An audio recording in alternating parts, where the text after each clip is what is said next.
Good evening guys, it's all about economics में आप सबका स्वागत है। आज हम बात करेंगे कार्ल्डर हिग्स कंपनसेशन प्रिंसिपल के ऊपर। देखिए, ये दो अलग अलग प्रिंसिपल्स हैं जो दो अलग अलग इकोनॉमिस्ट ने दिए थे। एक था कार्ल्डर कंपनसेशन प्रिंसिपल और दूसरा था हिग्स का। और इन दोनों को साथ में इसीलिए रखा गया है क्योंकि इन दोनों का जो कंक्लूज़न था वो बिल्कुल सेम था, बिल्कुल सिमिलर था। दोनों ने एक ही बात कही है और दोनों के कहने का तरीका अलग अलग है। तो इसलिए इसको अलग अलग ना लेकर सिर्फ एक ही कार्ल्डर हिग्स कंपनसेशन प्रिंसिपल के रूप में इसको लिया जाता है हमेशा। और ये बेस्ड है पैरेटो ऑप्टिमैलिटी में जो इनडिटर्मिनेंसी पाई जाती है। देखिए, पैरेटो ने जो भी कंडीशंस दी थी, जो भी मार्जिनल कंडीशन दी थी ऑप्टिमैलिटी के लिए, वो हमें जब हम इसको एड्सवर्थ बॉक्स के डायग्राम के थ्रू देखते हैं तो उसमें हमें काफ़ी पॉइंट्स मिलते हैं, जैसे कि ए बी सी डी। तो वो सारे के सारे ऑप्टिमल पॉइंट होते हैं, लेकिन उनमें कोई भी ऐसा एक पॉइंट हमको नहीं बताया जाता कि हाँ यही ऑप्टिमल पॉइंट हैं। वो सारे ही ऑप्टिमल पॉइंट होते हैं। तो उस कंडीशन, उस इनडिटर्मिनेंसी को जो है पैरेटो नहीं बता पाए थे, क्योंकि जैसे कि उन्होंने क्या कहा था, उन्होंने कहा था कि ऑप्टिमैलिटी की सिचुएशन वह होती है जहां पर it is impossible to make someone better off without making someone worse off. जिसमें एक को अगर आप फ़ायदा पहुंचा रहे हो तो दूसरे को जो है नुकसान होगा ही होगा। अगर ऐसा नहीं होता तो फिर वो पैरेटो ऑप्टिमैलिटी की सिचुएशन नहीं है, ठीक है। लेकिन इस क्वेश्चन का आंसर जो है वो दिया है कार्ल्डर और हिग्स ने अपने कंपनसेशन क्राइटेरिया में। इसके कुछ असम्पशंस हैं, वो देख लेते हैं। The satisfaction of an individual is independent to the others and he is the best जज ऑफ हिज वेलफेयर, ठीक है। मतलब जो इंडिविजुअल्स हैं वो बेस्ट जज हैं अपनी सेटिस्फैक्शन की, कि उनको किस चीज़ के कंजप्शन से कितनी सेटिस्फैक्शन मिल रही है। There existent no externality of consumption and production. किसी भी तरह की एक्सटर्नैलिटी नहीं है कंजप्शन और प्रोडक्शन में, मतलब ना तो किसी का नेगेटिव इफेक्ट पड़ रहा है, ना किसी का जो है बैड इफेक्ट पड़ रहा है, ना कंजप्शन में और ना ही प्रोडक्शन में। The taste of the individuals remain constant. Individual का टेस्ट जो है वो कंस्टेंट है। The problem of production and exchange can be separated from the problem of distribution. देखिए, जो प्रॉब्लम है प्रोडक्शन की और डिस्ट्रीब्यूशन की, उसको अलग किया गया है। प्रॉब्लम ऑफ मतलब जो प्रोडक्शन और एक्सचेंज की प्रॉब्लम है उसको डिस्ट्रीब्यूशन की प्रॉब्लम से अलग रखा गया है। Utility can be measured ordinarily and interpersonal comparison of the utility is not possible. जो पैरेटो ने असम्पशंस लिए थे उनके ही मिलते जुलते कुछ असम्पशन है इसमें, जैसे कि ऑर्डिनल मेजरमेंट है और इंटरपर्सनल कंपैरिजन है वो पॉसिबल नहीं है। तो स्टार्ट करते हैं अब कार्ल्डर के पॉइंट ऑफ व्यू से कि कार्ल्डर ने क्या कहा था। If a certain change in economic organization और policy make some people better off and the other worse off, then that change will increase social welfare if those who gain from the change could compensate the losers and still be better off than before। देखिए, उन्होंने कहा था कि अगर किसी policy change की वजह से या किसी इकोनॉमिक चेंज की वजह से कुछ पर्सन जब बेटर ऑफ होते हैं और कुछ पर्सन जो हैं वो वर्स ऑफ हो जाते हैं, मतलब कुछ को फ़ायदा हो रहा है कुछ को नुकसान हो रहा है, तब अगर जिनको फ़ायदा हो रहा है वो, अगर जो गेनर्स हैं पॉलिसी चेंज के, जिनको फ़ायदा हो रहा है, तो जिनको फ़ायदा हुआ अगर वो जिन लोगों को लॉस हुआ है उन लोगों को कंपनसेट कर देते हैं, ठीक है, कुछ अमाउंट अपने मतलब गेन का, अपने फ़ायदे का उन लोगों को दे देते हैं जिन लोगों को नुकसान हुआ है, तो उसके बाद भी उनके पास कुछ जो है अमाउंट ऑफ प्रॉफिट बच जाता है, ठीक है। और वही net increase in social welfare होता है अकॉर्डिंग टू कार्ल्डर। उन्होंने गेनर पॉइंट ऑफ व्यू से इस बात को लिया है कि अगर जिन लोगों को पॉलिसी चेंज से फ़ायदा हो रहा है, अगर वो कंपनसेट कर देते हैं उन लोगों को जिनको लॉस हुआ है, तो जो लूज़र्स हैं, मतलब जो जिनको लॉस हो रहा है, वो अपने पहले वाली सिचुएशन पर आ जाएंगे, लेकिन जो गेनर्स हैं वो फिर भी बेटर ऑफ रहेंगे।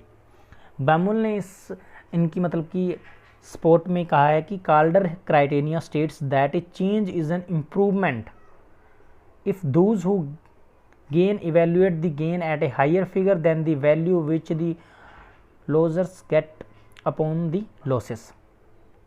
उन्होंने कहा है कि जो कार्डर का जो क्राइटेरिया है, वो जो चेंज उन्होंने माना है कि जो चेंज हो रहा है पॉलिसी चेंज, वो बेसिकली एक इम्प्रूवमेंट है, improvement in the physical productivity, जिससे कि जो प्रोडक्शन फिजिकल प्रोडक्शन बढ़ रहा है और उससे जो है रियल इनकम भी बढ़ रही है, और वो जो चेंज है, जो नेट गेन है वेलफेयर सोसाइटी को, ठीक है, वो मिलेगा अगर जो गेनर्स हैं वो लॉसर्स को मतलब कि कंपनसेट कर देते हैं, ठीक है। तो ये कार्डर का पॉइंट ऑफ व्यू था जो उन्होंने गेनर्स के द्वारा बताया है, ठीक है। इन कार्डर onwards in all cases where a certain policy lead to an increase in the physical productivity and thus increase in the aggregate real income, it possible to make everybody better off without making anybody worse off, and it is quite sufficient, ठीक है, to show that even if all those who suffers as a result are fully compensated for their losses and the rest of the community will be better off than before। देखिए वही बात जो मैंने पीछे कही थी कि it is an improvement in the physical productivity, physical productivity बढ़ने से आपकी रियल इनकम बढ़ जाएगी, रियल इनकम बढ़ने से जो है प्रोडक्शन जो है वो बढ़ जाएगा, ठीक है। तो अगर कुछ लोगों को फ़ायदा हो रहा है और कुछ लोगों को नुकसान हो रहा है, लेकिन जिन लोगों को फ़ायदा हो रहा है वो उस नुकसान से ज़्यादा होगा जो कि पॉलिसी चेंज की वजह से हुआ, तो जब उस नुकसान की भरपाई हो जाएगी फिर भी कुछ नेट गेन जो है वो बचेगा, और इस सिचुएशन में सभी को बेटर ऑफ किया जा सकता है, मतलब कुछ लोगों को बेटर ऑफ किया जा सकता है बाकियों को वर्स ऑफ किए बिना। तो ये था कार्डर का पॉइंट ऑफ व्यू। अब हिग्स ने कैसे इस चीज़ को लिया है वो देखेंगे, लेकिन उससे पहले आप एक एग्जाम्पल, इसको एग्जाम्पल के रूप में देख लीजिए ताकि आपको एग्जाम्पल से जो है अच्छा में समझ में आ जाएगा। इसके बाद अगर हम एग्जाम्पल लेते हैं कि सपोज़ कोई फैक्ट्री जो है केमिकल फैक्ट्री है, ठीक है, और वो एक विलेज के पास है। अब अगर वो केमिकल फैक्ट्री जो है अपना वेस्ट जो है वो मतलब कि रिवर में डाल रही है, जिससे कि पानी पोल्यूट हो रहा है, या फिर उसकी जो स्मोक है, स्मोक इमिटिंग से जो है जो वायु प्रदूषण हो रहा है, और उसके जो आसपास रहने वाले लोग हैं उनको काफ़ी उससे मतलब हेल्थ प्रॉब्लम हो रही हैं, ठीक है। तो अगर जो मैनेजमेंट है, ठीक है, फार्म का या इंडस्ट्री का, वो उन लोगों को कंपनसेट कर देता है, ठीक है, उन लोगों को कंपनसेट कर देता है या उनको कुछ अमाउंट दे देता है, कंसेशन दे देता है, जिससे कि वो मतलब कंप्लेन ना करें और कोई एक्शन ना लें, जिससे कि या वो इंडस्ट्री है वो बंद ना हो, ठीक है, तो कंपनसेट कर देता है। फिर भी जो इंडस्ट्री है उसको फिर भी फ़ायदा होता है, नेट गेन हो जाता है। जबकि अगर वो ऐसा नहीं करते, तो अगर विलेजर्स जो हैं वो एक्शन लेते, तो फिर वो इंडस्ट्री बंद हो जाती, फिर तो बिल्कुल ज़ीरो प्रोडक्शन होगा, तो बिल्कुल भी फ़ायदा नहीं हो रहा था। लेकिन अगर वो उनको कंपनसेट कर देता है, फिर भी उसको एक इनफ अमाउंट ऑफ प्रॉफिट जो है इंडस्ट्री को मिलता है, और वही नेट गेन होता है जो सोसाइटी को as a goods of production services के प्रोडक्शन के रूप में सोसाइटी को मिलता है, वो नेट गेन होता है, ठीक है। अब हिग्स वेलफेयर क्राइटेरिया, हिग्स का पॉइंट ऑफ व्यू भी देख लेते हैं हम कि प्रोफेसर हिग्स ने क्या कहा था, ठीक है। उन्होंने कार्डर के सपोर्ट में ही बोले थे वो, लेकिन उनका जो क्राइटेरिया था वो अलग तरीके से उन्होंने इसको बताया है, ठीक है। देखिए कार्डर of the employing compensation principle is evaluate the change in the social welfare resulting from any economic organization that benefits some people and harms the other. This criteria states that if A is made so much better off by the change that he could compensate B of this losses and still have something left over, then recognize the improvement in social welfare, ठीक है। ये cadres के word थे और उन्होंने इसकी मतलब Higgs ने इसकी सपोर्ट की थी कि हाँ ऐसा होता है।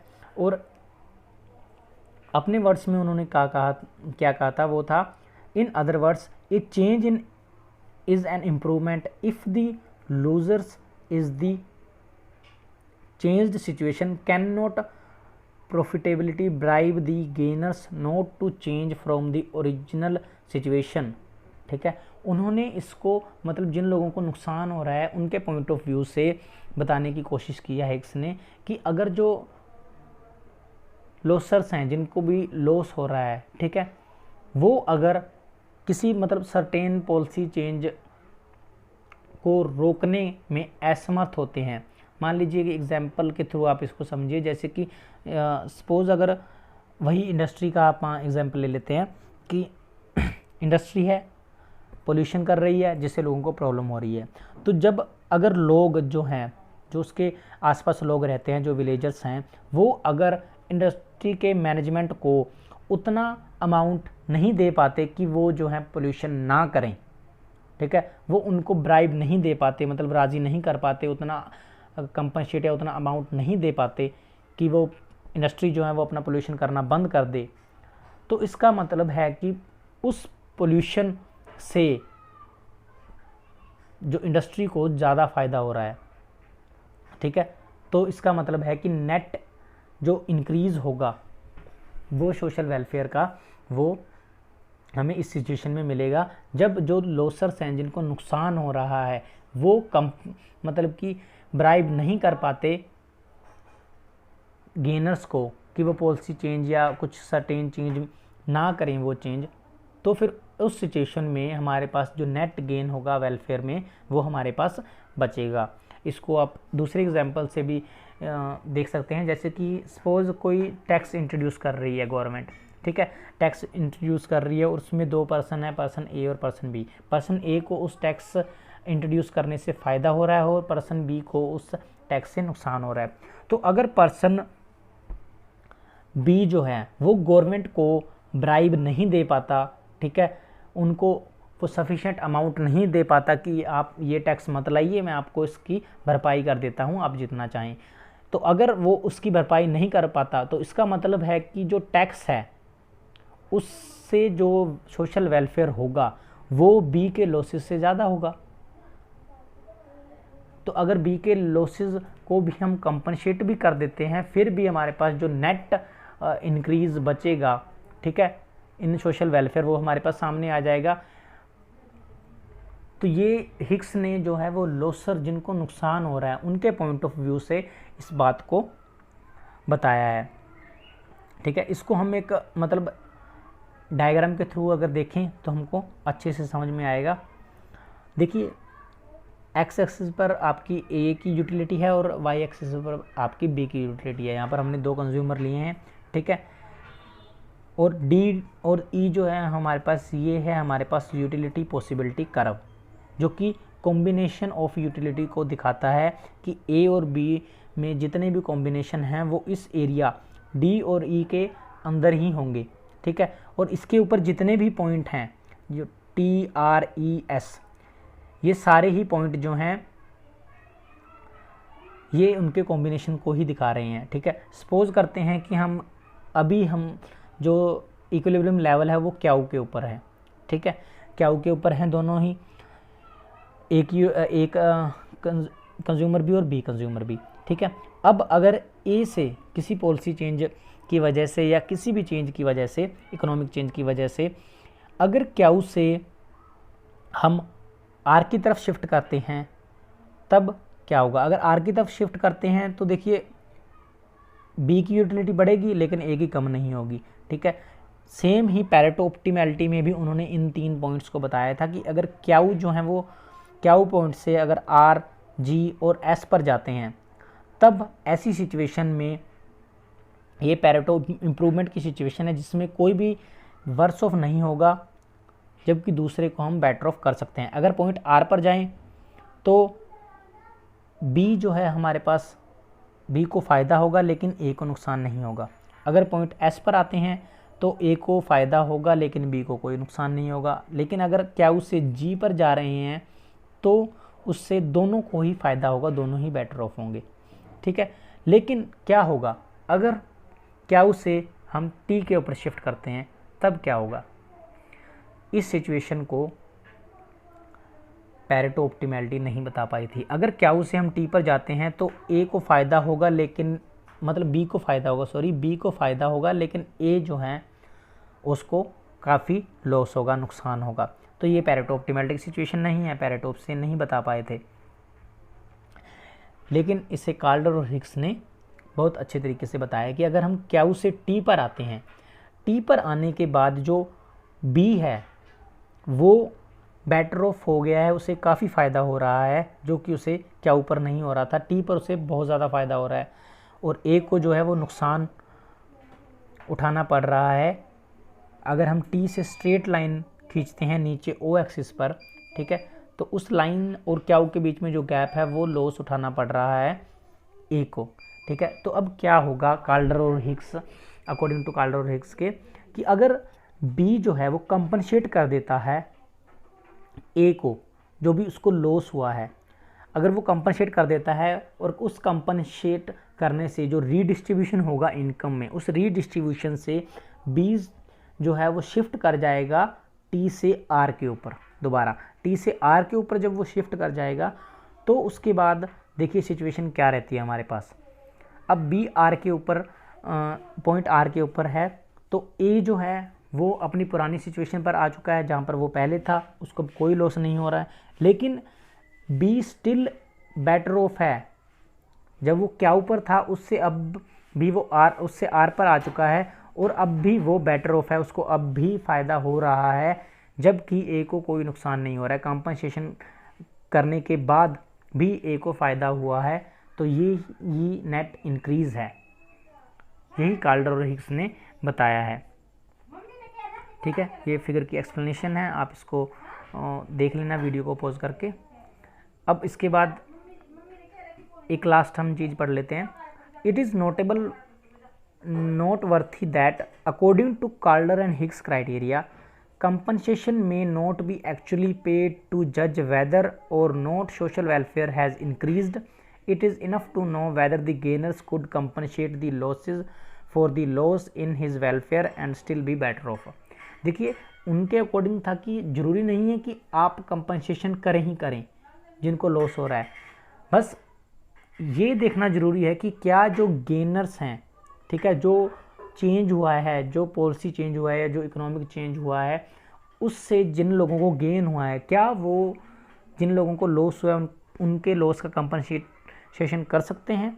अगर हाँ कर सकते हैं तो हम कर सकते हैं, और उनके बाद भी उनके पास क्या कुछ अमाउंट बचता है गेन का या प्रॉफिट का, ठीक है, अगर बचता है तो हम कह सकते हैं उस सिचुएशन को कि हाँ कोई भी वर्स ऑफ नहीं हुआ है, लेकिन कुछ लोग जो हैं वो बेटर ऑफ हुए हैं, ठीक है। तो यही कंपनसेशन क्राइटेरिया था हिग्स एंड काल्डर का। इसको अगर हम एक और डायग्राम के थ्रू देखना चाहें तो देखिए, जैसे कि सेम डायग्राम है, यहाँ पर बस दो पॉसिबिलिटी कर्व जो हैं वो बनाए गए हैं, प्रोडक्शन पॉसिबिलिटी कर्व दो बनाए गए हैं, यूटिलिटी पॉसिबिलिटी कर्व है, सॉरी ये। तो ए की यूटिलिटी हमारे पास एक्स एक्सिस पर है, बी की यूटिलिटी वाई एक्सिस पर है। अब सपोज कि सबसे पहले जो हैं वो दोनों क्याऊ पॉइंट पर हैं, ठीक है, दोनों ही कंज्यूमर जो हैं वो क्याऊ पॉइंट पर हैं। अब अगर क्याऊ से वो आर पर चले जाते हैं, ठीक है, कोई भी इकोनॉमिक चेंज हुआ, शिफ्ट हो गया, जो इनका पॉसिबिलिटी कर्व है वो शिफ्ट हो चुका है अब, और अब दोनों जो हैं वो आर पॉइंट पर इक्विलिब्रियम में हैं। अब आर पॉइंट पर आने के बाद देखिए ए को तो फ़ायदा हो रहा है, ठीक है, ए को फ़ायदा हो रहा है, ए की यूटिलिटी बढ़ गई, लेकिन बी को नुकसान हो रहा है, बी को नुकसान हो रहा है। लेकिन अगर अब ए अगर कंपनसेट कर देता है बी को और पॉइंट एस पर शिफ्ट हो जाता है, तो उससे क्या होगा, उससे बी का जो लॉस है वो तो ख़त्म हो जाएगा बिल्कुल, क्योंकि वो उसी लेवल पर आ चुका है, क्या और एस जो है वो बिल्कुल आमने सामने हैं, तो वो उसी लेवल पर आ चुका है बी, तो बी को अब कोई लॉस नहीं हो रहा। लेकिन ए स्टिल बेटर ऑफ है, ए को अब भी फ़ायदा हो रहा है। तो ये सिचुएशन हमें दिखाती है कि इस सिचुएशन में हम मतलब किसी पॉलिसी चेंज में अगर जो गेनर्स हैं वो कंपनसेट कर देते हैं लॉसर्स को, तो उसके बाद अगर उनके पास नेट प्रॉफिट फिर भी है वो बचता है, तो हम कह सकते हैं कि there is net increase in social welfare. To conclude, any change in the economy that moves the individual from a position on a lower utility possibility curve to the position on a higher utility possibility curve increase social welfare. तो हम इसके through ये देख सकते हैं कि social welfare में improvement हुआ है या नहीं हुआ है। तो ये था आपका कार्डर हिक्स वेलफेयर क्राइटेरिया, जिसको कंपनसेशन क्राइटेरिया भी कहते हैं। होप सो आपको समझ में आ गया होगा। Thank you very much.